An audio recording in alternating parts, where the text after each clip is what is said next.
DJM TV.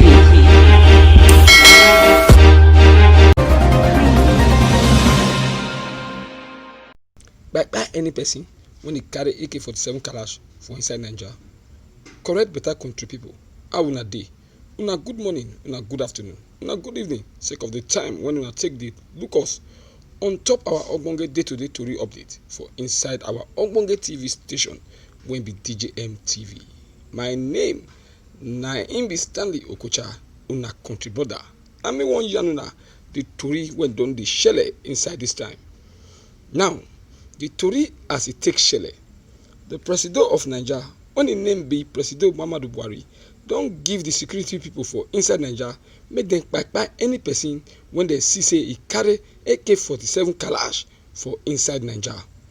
The Presido yarn this one through one of his special backman for tori people matter when his name be Malam Garba Shehu, when he yarn for one question talk for BBC Hausa service when our tori man follow. The Presido Buhari tori people backman yarn say Presido Buhari don stand gidigba to stop all the kpai when it not make sense for inside the country. Malam Garba Shehu come yarn join say the reason when Presido Buhari take yarn say make no aeroplane fly again for inside Zamfara state na sake of the informate when it be say the Presido don get sake of say bad people don dey use some helicopter take the carry kalash give bandits for there to take exchange gold when it be say when they arrange when it not follow as law talk am. For Malam Shehu Garba mouth, Presido Muhammadu Buhari don give security people power to take go inside the bush and make them kpai any person when it be say them see when it carry kalash when be AK-47. For inside the same tori, the Nigeria security advisor when his name be Major General Babagana Monguno, when don retire, don yarn say Presido Buhari don give power for the matter when go concern make aeroplane not the fly pass anywhere for inside Zamfara state. He yarn say the Presido still give power to take stop every mining of minerals when go concern gold for inside the state, sake of the way bandits come take they do bad things for inside the state. Monguno when yarn with our tori man when tandan gidigba for inside the state house for Aso Rock as in they come out for the Nigeria Security Council meeting when they be say them do for inside the presidential villa for Abuja.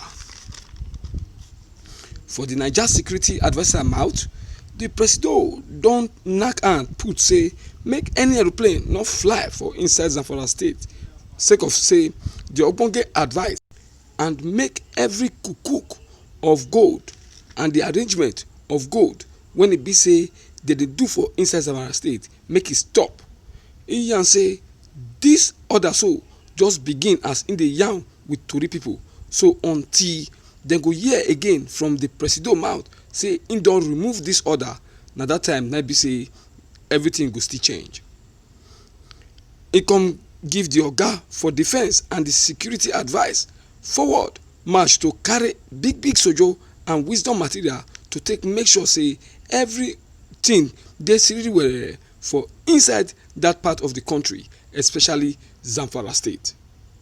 Monguno yarn join say Presido Buhari yarn this new security ogas make them increasement their muzzle sake of say the way security matter come dey go now for inside Naija. He come still put mouth join say the security talk meeting focus on kpake matter, banditry matter, terrorism matter for inside the northeast and even the nama people and farmer gbege when be say e dey cause many bad ethnic matter for inside the different parts of Naija. The NSA come see yarn join say na some people when e be say dem not dey government na dem dey cause all this kind gbege when come dey shele for inside Naija.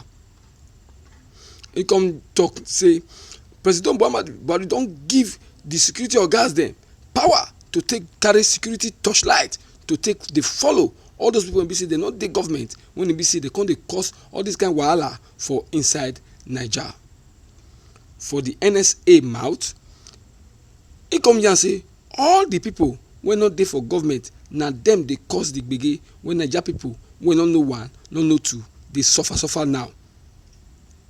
e come still yarn join say no be for only inside Zamfara state or north west na im the thing for the shele, but also for inside northeast and even inside other parts of Naija and even the south region when e be say any gbege for the shele.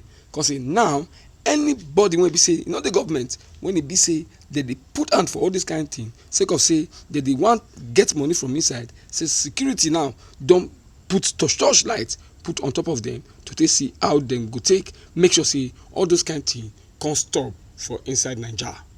For the security oga mouth again, why the Naija federal government know how dem go fit use better computer work to take solve the gbege wahala when e be say don dey affect Naija sake of the different matter wey dey cause kpai and kpake for inside Naija.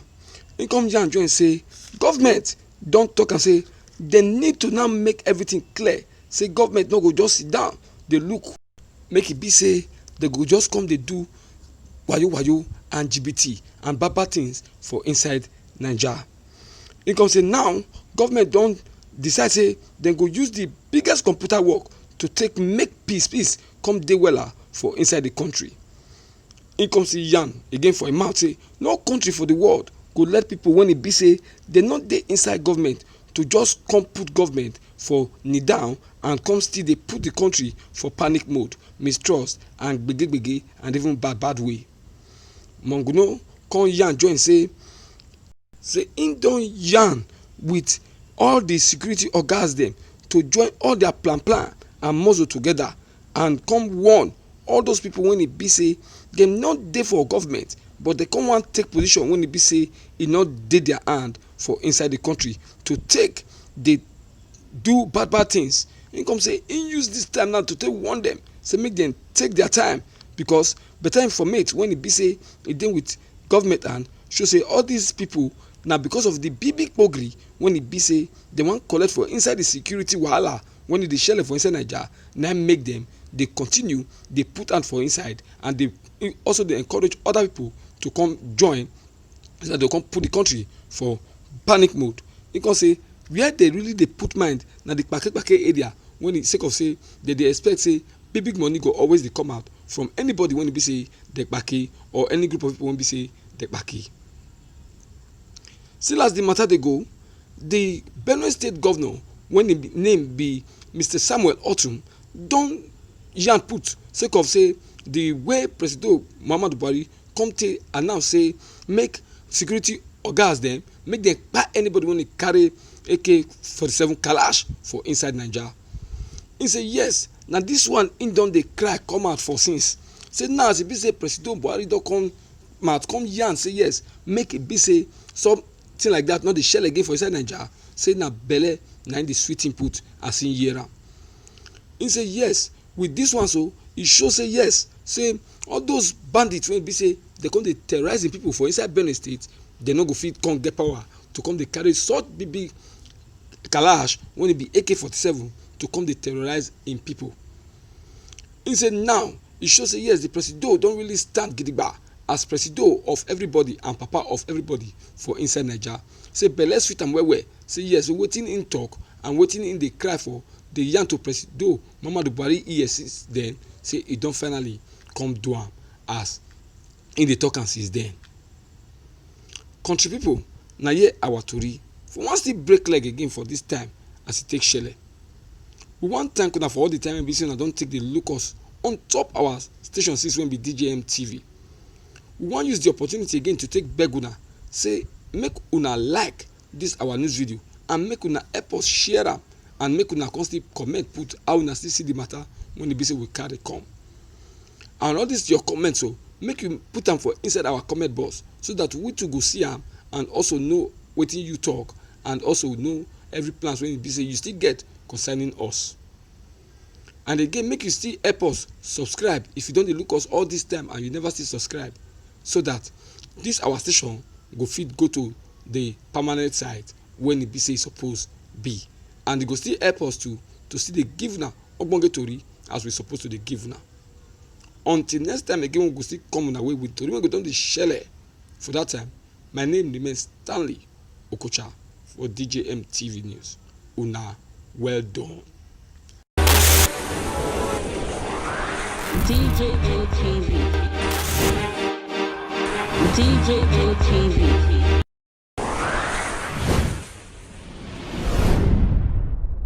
Fulani people don't say no, they don't like us. Welcome to DJM TV. DJM TV. DJM TV. DJM TV. DJM TV. Some of the delegates and ask them questions. DJM TV.